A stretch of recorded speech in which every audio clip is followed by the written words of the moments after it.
겟세마네 동산에서 기도하시던 예수님은 한밤중에 잡히셔서 대제사장 가야바의 집으로 끌려가 산헤드린 공회 의원들에게 신문을 받으셨습니다. 산헤드린 공회는 이른 새벽에 재판을 열어서 예수님께서 신성 모독죄를 지었다며 급하게 사형을 선고했습니다. 그들은 아침 일찍 예수님을 로마 총독 빌라도에게 끌고 갔습니다. 빌라도가 예수님을 신문해 본 결과 예수님에게서 아무런 죄도 찾지 못했습니다. 그러나 군중들이 벌떼처럼 일어나서 예수님을 십자가에 못 박으라고 외치자 빌라도는 밀란이 일어날까 봐 그들의 뜻대로 하도록 예수님을 내주고 말았습니다. 예수님의 사형은 재심도 없이 당일 아침에 서둘러 집행됩니다. 예수님에게 사형 선고가 내려지자 군인들이 예수님을 브라이 두르냐라고 하는 총독 관저뜰로 끌고 갔습니다. 그들은 예수님의 옷을 벗기고 기둥에 예수님을 묶고 나온 다음 예수님에게 모질게 채찍질을 했습니다. 당시 로마 군인들이 사용하던 채찍 끝에는 쇠조각이 달려 있습니다. 그들이 쇠조각에 달린 채찍으로 휙휙 예수님을 내려칠 때마다 예수님의 살점이 떨어져 나가고 붉은 피가 흘러나왔습니다. 채찍에 맞아 괴로워하는 예수님을 보면서 로마 군인들은 이빨을 드러내고 웃었습니다. 얼마 있지 않아 예수님의 온몸은 피로 범벅이 되었습니다. 살점이 뜯겨져 군데군데 흰뼈가 그대로 드러나기도 했습니다. 머리부터 발끝까지 성한 곳이 없도록 다 찢어졌습니다. 온몸이 갈기갈기 찢어져 너덜너덜해지셨습니다. 온몸에서 피가 줄줄 흘러 예수님이 채찍에 맞으셨던 그 자리에는 붉은 피가 흥건했습니다. 로마 군인들은 채찍에 맞아 기진맥진하고 있는 예수님을 양쪽에서 붙잡고 질질 끌고 가서 자색 옷을 입혔습니다. 그리고 가시 왕관을 껴서 예수님 머리에 푹 찔러 씌웠습니다. 가시에 찔린 예수님의 머리에서도 붉은 피가 주르륵 흘러내렸습니다. 그들은 예수님 앞에 경례하며 조롱했습니다. 유대인의 왕이여 평안할지어다. 그들은 예수님 얼굴에 침을 뱉고 지팡이로 예수님 머리를 사정없이 내려쳤습니다. 그들이 예수님을 이렇게 실컷 조롱한 후에 자색 옷을 벗기고 원래 옷으로 도로 갈아입혔습니다. 로마 군인들은 거대한 나무 십자가를 예수님에게 짊어지게 하고 그것을 메고 예루살렘 성문 밖에 있는 해골이라고 하는 것까지 가게 했습니다.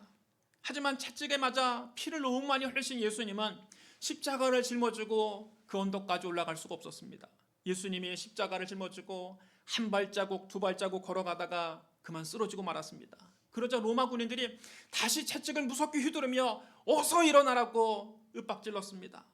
가까스로 일어나신 예수님이 다시 몇 걸음을 걸으시다가 스스로를 가누지 못하시고 십자가와 함께 쓰러지셨습니다. 예수님의 얼굴이 땅바닥에 내동댕이 쳐졌습니다. 무거운 십자가에 눌리신 예수님이 더 이상 일어나지 못하셨습니다. 그러자 로마 군인들이 보기에도 더 이상은 안 되겠다 싶었던지 구경하던 사람들 중에 한 사람을 붙잡아 예수님의 십자가를 대신 주고 가게 했습니다. 이때 붙잡혀서 얼떨결에 십자가를 진 사람은 구레네 사람 시몬입니다.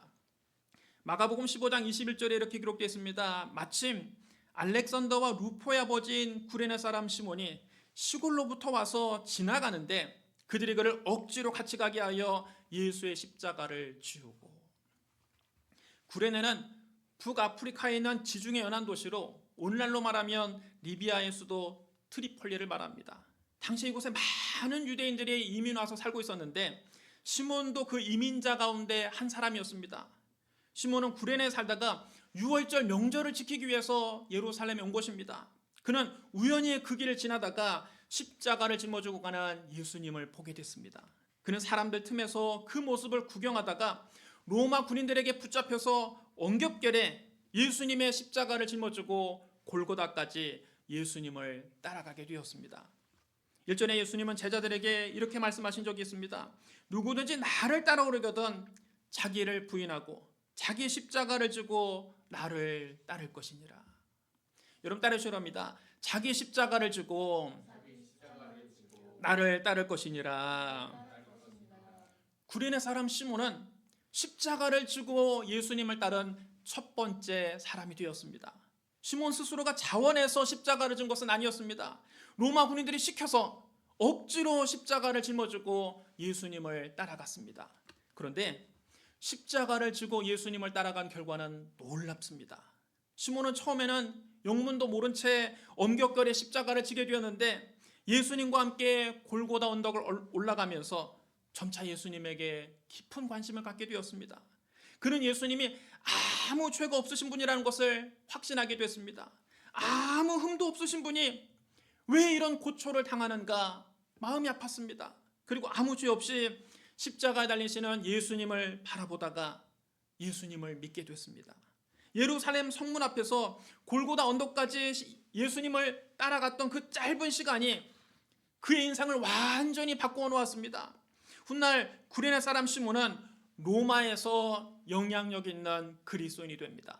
그의 두 아들 알렉산더와 루포는 로마 교회에 잘 알려진 지도자들이 됐습니다. 사도 바울이 로마에 있는 성도들에게 편지할 때 이렇게 인사했습니다. 로마서 16장 13절에 이렇게 기록되어 있습니다. 주 안에서 택하심을 입은 루포와 그의 어머니에게 문안하라. 그의 어머니는 곧 내 어머니니라. 여기서 사도 바울은 루포의 어머니, 다시 말하면 구레네 사람 시몬의 아내를 가리켜서 내 어머니라고 부르고 있습니다. 시몬의 아내는 사도 바울이 어머니라고 부를 만큼 존경할 만한 기도의 어머니가 됐던 것입니다. 북아프리카 북부의 시골에 살던 시몬이 당시 세계의 수도라고 할 수 있는 로마에서 이름난 기독교 명문 가문이 된 것입니다. 사도 바울조차 존경하는 명문 가문이 된 것입니다. 십자가를 짊어지면 여러분 이처럼 엄청난 축복이 있습니다. 여러분 우리도 주님을 위해서 짊어져야 될 십자가가 있습니다. 내 몫에 십자가가 있습니다. 안 믿는 가족을 위해서 눈물을 흘리는 기도가 우리가 짊어져야 될 십자가입니다. 영혼을 구하는 전도가 우리가 짊어져야 될 십자가입니다. 시간을 드리는 봉사가 우리가 짊어져야 될 십자가입니다. 재물을 드리는 헌신이 우리가 짊어져야 될 십자가입니다. 예수님 때문에 받는 박해가 우리가 짊어져야 될 십자가입니다. 여러분 십자가는 본래 무거운 겁니다. 십자가는 본래 힘든 겁니다. 십자가는 본래 부담스러운 겁니다. 그러나 우리가 십자가를 지면 우리 자신뿐만 아니라 자자손손 복을 받게 됩니다. 구레네 사람 시몬, 아프리카 시골에 살던 시몬이 십자가를 지고 예수님을 따라갔더니 그의 자녀들이 훗날 다 교회의 지도자들이 됐고 사도 바울조차 존경하는 믿음의 명문 가문이 된 것입니다. 여러분 우리가 십자가를 짊어지면 주님이 반드시 기억하시고 우리에게 그 이상으로 갚아주십니다. 그럼 여러분 우리가 주님을 위해 짊어지는 십자가는 단순히 부담이 아니라 축복의 기회입니다. 여러분에게 지워진 십자가는 결코 부담이 아닙니다. 그것은 하나님의 축복을 받을 기회입니다. 안 믿는 가족을 위해서 우리가 눈물로 기도하는 것 어려운 일입니다. 힘든 일입니다. 그러나 그것이 축복의 기회입니다. 영혼을 구하는 전도가 어려운 일입니다. 힘든 일입니다. 부담스러운 일입니다. 그러나 그것은 단순히 부담만 주는 일이 아니라 축복의 기회입니다. 교회에 시간을 들여서 봉사하는 건 힘들고 어려운 일입니다. 그러나 그것은 단순한 부담이 아니라 축복의 기회입니다. 재물을 드리는 헌신이 부담스러운 일입니다. 그러나 그것은 단순한 부담이 아니라 축복받을 기회입니다. 예수님 때문에 직장에서 불이익을 받고 예수님 때문에 이웃에게 조롱을 당하는 것은 참으로 마음 아픈 일이지만 그것은 단순한 부담이 아니라 축복의 기회입니다. 주님을 위해서 십자가를 지는 수고는 결코 헛되지 않습니다. 하나님이 그 이상으로 갚아주십니다. 자자손손 복을 받습니다. 그러므로 주님을 위해 십자가를 지는 것을 두려워하지 마십시오. 과감하게 십자가를 짊어지십시오. 안 믿는 가족을 위해서 눈물로 기도하십시오. 한 영혼이라도 더 주님 품으로 인도하십시오. 주님의 몸된 교회를 위해서 땀 흘려 봉사하십시오. 하나님 나라를 위해서 재물을 아낌없이 쓰십시오. 예수님 때문에 박해를 받아야 한다면 기꺼이 받으십시오. 주님이 반드시 그 이상으로 갚아주십니다. 내 몫의 십자가를 기꺼이 짊어지고 구레네 사람 시몬처럼 예수님을 따라가는 저 여러분 되시기를 주님의 이름으로 축복합니다. 로마 군인들은 예수님을 예루살렘 성문 밖에 있는 헤골이라는 곳까지 가게 했습니다. 헤골이라는 뜻의 아람어는 굴굴탑니다. 이 말의 헬라어 음역이 골고다이고 영어식 표현이 갈보리입니다. 골고다나 갈보리는 모두 다 헤골이라는 언덕을 가리키는 이름입니다. 예수님은 도살장으로 끌려가는 어린 양같이 묵묵히 예루살렘 성문 밖으로 나가셨습니다. 이는 예수님께서 우리의 속죄 제물이 되셨음을 의미합니다. 속죄제는 죄를 용서받기 위해서 드리는 제사입니다. 구약시대에 사람이 하나님 앞에 죄를 범하면 흠없는 짐승을 잡아서 하나님께 속죄를 해야만 합니다. 죄를 범한 사람은 그 신분에 따라서 숫송아지나 순염소나 암염소나 어린 암양 중에서 흠없는 제물을 선택합니다. 그 짐승을 회막문 여호와 앞으로 끌어다가 짐승의 머리에 손을 얹고 안수합니다. 이렇게 해서 자기의 죄를 모두 다 그 짐승에게 전가시키는 겁니다. 아무것도 모르는 짐승은 그저 눈만 껌뻑껌뻑 하고 있습니다. 그런 다음 죄를 지은 사람이 직접 그 짐승을 잡습니다. 자기 집에서 자식같이 기른 그 짐승을 죽여서 그 피를 양푼에 받고 배를 갈라서 내장의 기름을 다 떼어내고 두 콩팥을 떼어내야 됩니다. 자기의 죄 때문에 아무 죄 없는 짐승이 이렇게 참혹하게 죽는 것을 보면서 죄가 얼마나 무서운 것인가, 죄값이 얼마나 끔찍한 것인가를 스스로 느끼고 회개하라는 뜻입니다. 왜 꼭 짐승이 피를 흘리고 죽어야만 합니까? 성경이 이렇게 말씀합니다. 죄의 싹은 사망이요 범죄한 그 영혼은 죽을지라 육체의 생명은 피에 있음이라. 내가 이 피를 너희에게 주어 제단에 뿌려 너희의 생명을 위하여 속죄하게 하였나니 생명이 피에 있으므로 피가 죄를 속하느니라. 율법을 따라 거의 모든 물건이 피로써 정결하게 되나니 피 흘림이 없은즉 사함이 없느니라. 여러분 따라해 주랍니다. 피 흘림이 없은즉 사함이 없느니라. 죄값은 죽음으로만 치를 수 있는 겁니다. 피는 곧 생명을 의미합니다. 그래서 나의 죄를 대신 갚기 위해서, 내 죄값을 대신 치르기 위해서 짐승이 대신 피를 흘리고 죽는 겁니다. 죄를 지은 사람이 그 짐승을 잡아서 그 피를 양푼에 받아서 제사장에 갖다 주면 제사장 그 피를 가지고 들어가서 회막 안으로 들어가서 손가락으로 피를 찍어 성소의 휘장 앞에 7번 그 피를 뿌리고 향단 뿔에 피를 바르고 나머지는 번제단 밑에 다 쏟아 부었습니다. 내장의 모든 기름은 두 콩팥과 함께 번제단 위에 올려놓고 불로 살랐습니다. 그런데 그 외 나머지 부분, 대부분입니다. 짐승의 가죽과 고기와 머리와 정강이와 내장과 똥은 이스라엘 진영 바깥 죄를 버리는 곳에 가져다가 나무 위에 올려놓고 불로 살라서 다 버렸습니다. 속죄제물 자체가 추악한 죄가 됐다고 생각했기 때문에 번제단 올려놓고 태우지 않고 이스라엘 백성들이 살지 않는 진영 바깥에 가서 그것을 태워서 버리는 겁니다. 예수님은 우리를 위한 영원한 속죄제물이 되셨습니다. 흠없는 제물만 속죄제물이 될 수 있습니다. 그런데 우리 인간은 모두 다 죄인이기 때문에 제물이 될 자격이 없습니다. 아담의 후손들은 모두 다 죄 가운데 태어나서 일평생 죄만 짓고 살기 때문에 제물이 될 수 없습니다. 자기 죄도 해결하지 못한 사람이 어떻게 다른 사람을 위해서 다른 사람의 죄를 대신 담당하는 속죄 제물이 되겠습니까? 그래서 아무 흠도 없고 거룩하신 하나님의 아들이 인간의 몸을 입고 이 세상에 오셔서 우리 대신 속죄 제물이 되어서 십자가에서 몸을 찢고 피를 흘려 죽으신 겁니다. 고린도후서 5장 21절에 이렇게 기록되어 있습니다. 하나님이 죄를 알지도 못하신 이를 우리를 대신하여 죄로 삼으신 것은 우리로 하여금 그 안에서 하나님의 의가 되게 하려 하심이라. 예수님은 죄를 알지도 못하시는 분입니다. 예수님은 아담의 후손이 아니라 여자의 후손으로 이 세상에 오셨습니다. 예수님은 아담의 씨를 받지 않고 동정녀의 몸에 성령으로 잉태되셨습니다. 오실 때에도 죄 없이 이 세상에 오셨습니다.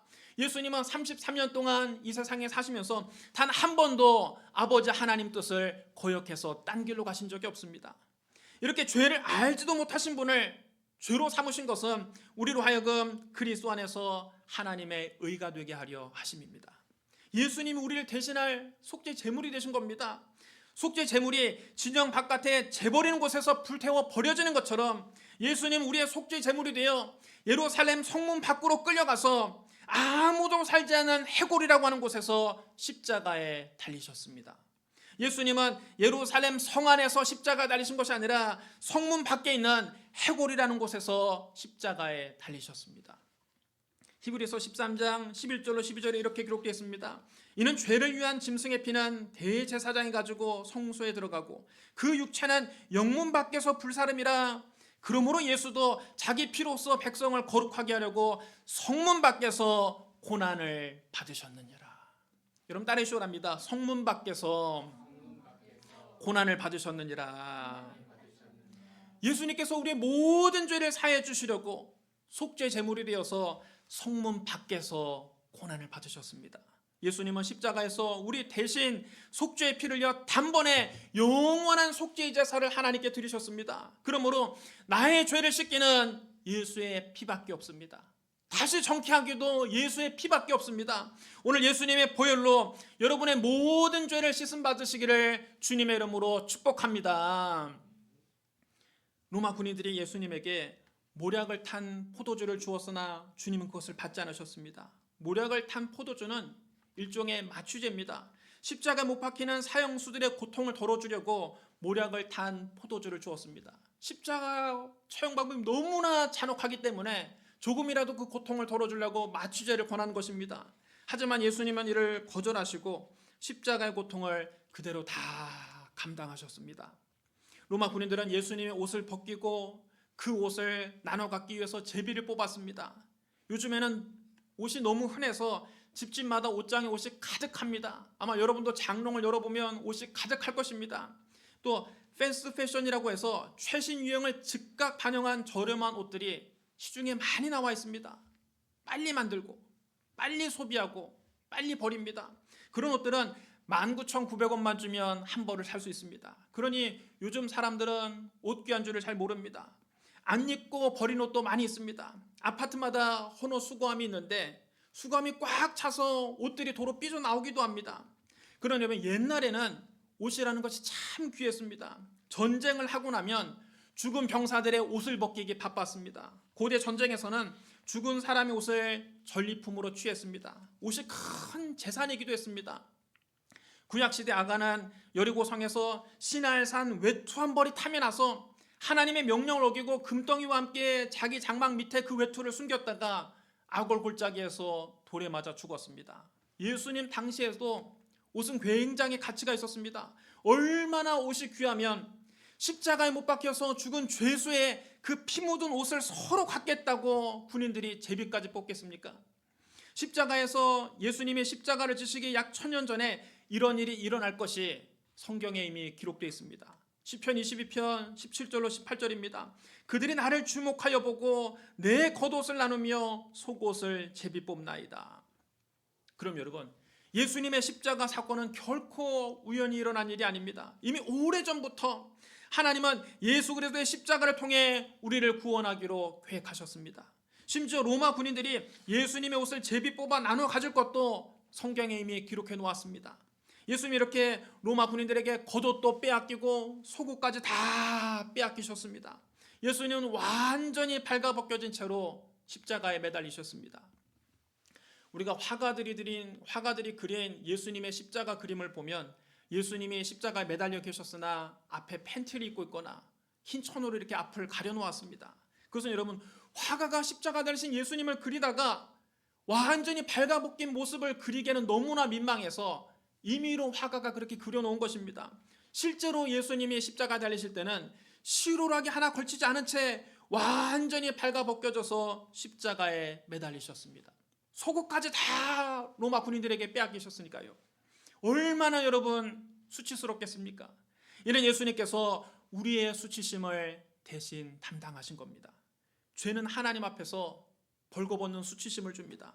아담과 하와가 죄를 범하기 전에는 그 두 사람이 벌거벗었으나 부끄러워하지 않았습니다. 그러나 죄가 들어오고 난 다음 그들은 말할 수 없는 수치심을 느꼈습니다. 그들이 자기들이 벗은 줄 알고 무화과 나무 잎을 따다가 그것을 엮어서 치마로 삼아 자기들의 몸을 가렸습니다.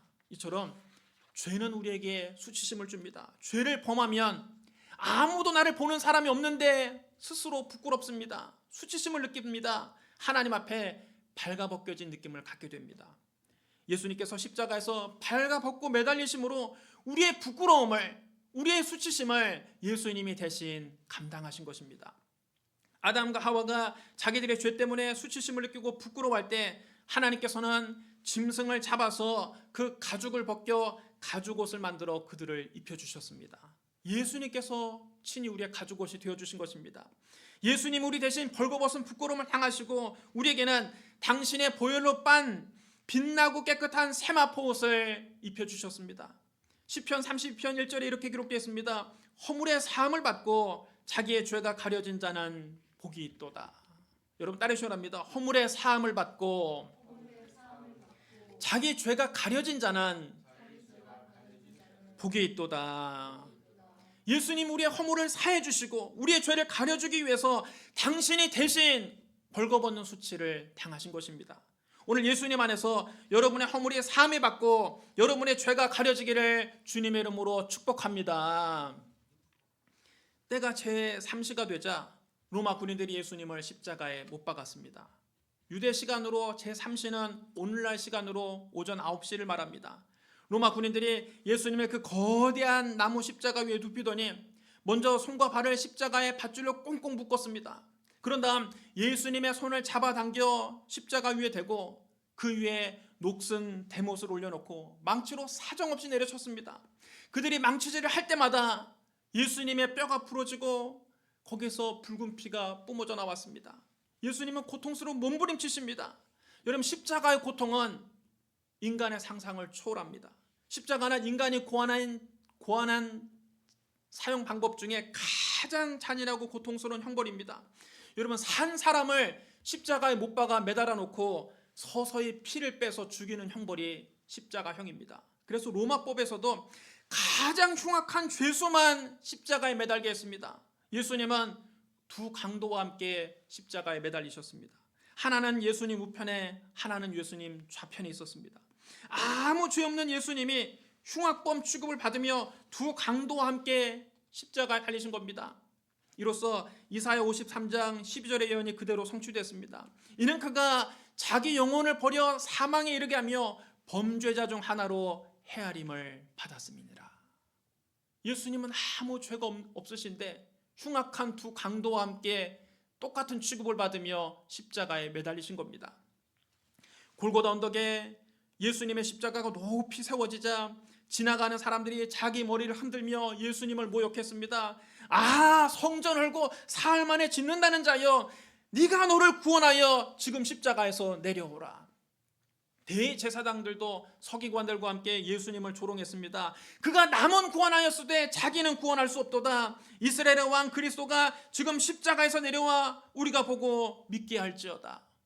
심지어는 예수님과 함께 십자가 달린 강도들조차 예수님을 욕했습니다. 자기들이 너무 괴로우니까 아무 죄 없는 예수님에게 화풀이란 것입니다. 그들이 이렇게 예수님을 비웃고 조롱했지만 십자가 달리신 예수님은 입을 다물고 잠잠하실 뿐 그들에게 대꾸하지 않으셨습니다. 저는 성경을 읽을 때 항상 이 대목이 이해가 되지 않았습니다. 어렸을 때는 이 대목을 읽을 때마다 화가 났습니다. 왜 하나님의 아들이 이런 모욕을 당해야 됩니까? 원수들이 이렇게 조롱하는데 왜 당하고만 있습니까? 왜 십자가에서 내려오지 못합니까? 만약 저 같으면 원수들이 그가 남은 구원할 수 있되 자기는 구원할 수 없도다. 지금 십자가에서 내려와 우리가 보고 믿게 할지어다 조롱할 때 당장 내려와서 그래 이놈들아 내려왔다 이놈 어쩔 거냐 꿀밤이라도 한 잔씩 때려주고 다시 십자가에 올라갔을 겁니다. 그랬으면 여러분 그 자리에 있던 사람들 다들 놀라 자빠지면서 야 예수님은 정말 하나님의 아들이구나 믿었을 것 아닙니까? 왜 예수님이 십자가에서 내려오지 못하셨을까요? 남은 구원하셨으면서 왜 자기 자신은 구원하지 못하셨을까요? 사실 예수님은 12군단도 더 되는 천사들을 불러서 당신을 구원하실 수 있었습니다. 그러나 만약 예수님이 십자가에서 그날 내려오셨다면 예수님은 사실 수 있었지만 우리는 구원을 받을 수 없습니다. 예수님은 저와 여러분을 살리기 위해서 십자가 고난을 묵묵히 참으신 겁니다. 이사야 53장 7절로 8절에 놀라운 말씀이 기록되어 있습니다. 그가 곤욕을 당하여 괴로울 때에도 그 입을 열지 아니하였으며 마치 도상으로 끌려가는 어린 양과 털 깎는 자 앞에서 잠잠한 양같이 그의 입을 열지 아니하였도다. 그는 곤욕과 신문을 당하고 끌려갔으나 그 세대 중에 누가 생각하기를 그가 살아있는 자들의 땅에서 끊어지면 마땅히 형벌받을 내 백성의 허물 때문이라 하였으리요. 예수님은 형벌을 받아 마땅한 우리를 대신해서 십자가에서 죽으신 겁니다. 저와 여러분이 받아야 될 형벌을 예수님이 대신 받으신 겁니다.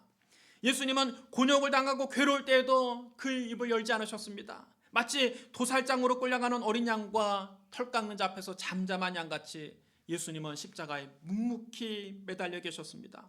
그러므로 예수님은 십자가에서 못 내려오신 것이 아니라 안 내려오신 것입니다. 왜 예수님이 대못에 찔리셨습니까? 우리의 허물 때문입니다. 왜 예수님이 온몸이 피투성이가 되도록 그렇게 예수님의 몸이 상해셔야 됩니까? 우리의 죄 때문입니다. 왜 예수님이 그렇게 무시무시한 징계를 받아야만 합니까? 하나님과 우리 사이를 화해시키고 우리에게 평화를 주기 위해서입니다. 왜 예수님의 채찍에 맞으셨습니까? 우리의 질병을 치료하기 위해서입니다. 왜 예수님이 저주받은 나무 형틀에 매달려 계신 겁니까? 우리를 율법의 저주에서 건지시고 우리에게 아브라함의 복을 주기 위해서입니다. 왜 예수님이 죽음을 맛보셔야만 합니까? 저와 여러분에게 영생과 천국을 주기 위해서입니다.